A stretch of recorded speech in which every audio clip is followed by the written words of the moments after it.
There are over 163 million orphans in the world today. Many of these children have been turned out onto the street by their parents due to widespread poverty and the inability to feed their entire family.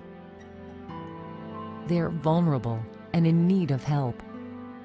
Without assistance, a large number are suspect to AIDS, HIV, trafficking, prostitution, and even slavery.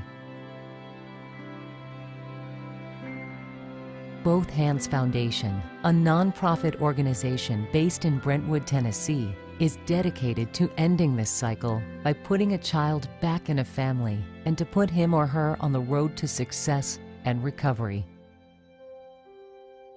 Founder J.T. Olson explains why he's so passionate about this organization. The inspiration for Both Hands came as a result of a letter a friend of mine wrote to me.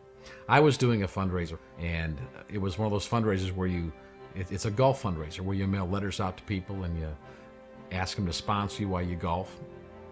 And I mailed a whole bunch of letters out to all my friends, and one of my friends mailed my letter back to me, and he had scribbled on it. He said, "JT, if you told me you were working on a widow's house, I might sponsor you, but you're just golfing.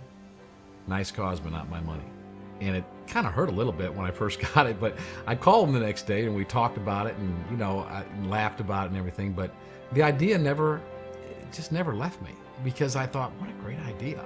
And for about 3 years, that idea just kind of sat with me. And whenever I saw a fundraiser, like something going on, I always asked myself, I wonder if they're working on a widow's house and the people were sponsored with that work.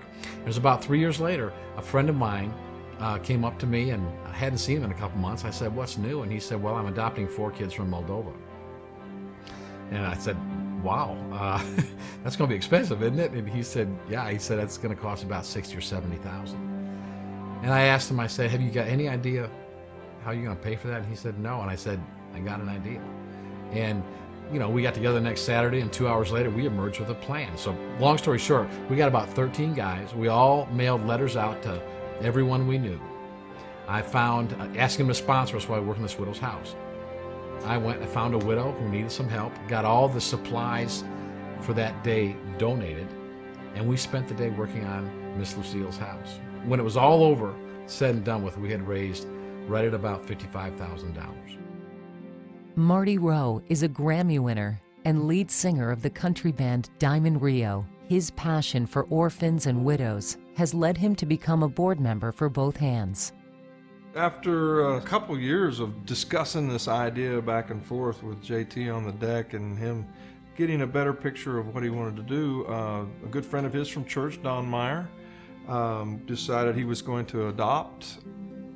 He thought that we could actually do this concept of working on a widow's house and using that as the fundraiser. During that time, I think one of the things that really convicted him was that he was in his backyard spending time in the scripture, and he was reading in James, and James 1:27 came out to him, which speaks about religion, the purest form of religion being helping widows and orphans in their distress. That just seemed and has become actually our theme verse in Both Hands.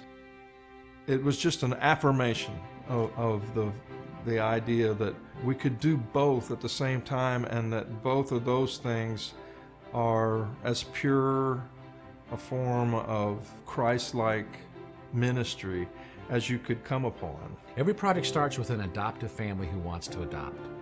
And what they do is they recruit their friends. And that family and their friends are the team. And the team sends letters out to people saying, sponsor us while we work in this widow's house. What I do is I help a family organize a team. I also help a family figure out how to find a widow in their community. And once they find a widow, someone who needs help, they make a visit with the widow's house and take an inventory and things like that. They'll go around to different merchants in the community and say, would you like to donate? Both Hands for me is as grassroots, as hands-on as our faith, I think, can actually be. And when we say both hands, that's really what it is. We get our hands dirty. We spend the day working, doing whatever it takes to help a widow. Just that's the down and dirty of it. Widow Frances Lee knows the heartache of losing a loved one. My husband and I were building our own house, and we got, I guess, probably 3/4 of the way finished, and he just got really tired and could not continue working. It ended up being lung cancer. At that point, everything on the house stopped. You know, it was taking care of him. So after he died, I believed that I was going to be able to go ahead and continue, you know, getting things finished up at the house, and I was diagnosed with colon cancer. Through the help of both hands, she is now on the path to a better life. They amazed me in that people started coming to this house and dropping off materials. They brought bifold doors, baseboards, and window framing. There were just so many little details that they took care of for me.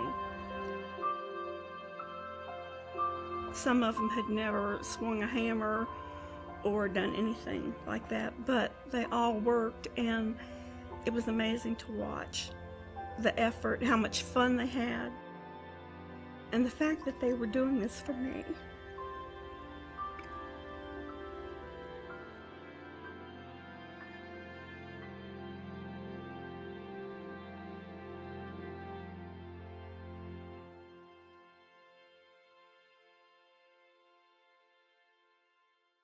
For J.T. Olson, helping orphans and widows has been a personal mission. It all started when he was a young child growing up in the Midwest. 1969, when I was in 7th grade. We lived on a farm in Iowa. And my mom and dad, they had 5 kids. I remember one weekend in particular, they had gone away to celebrate their 16th wedding anniversary.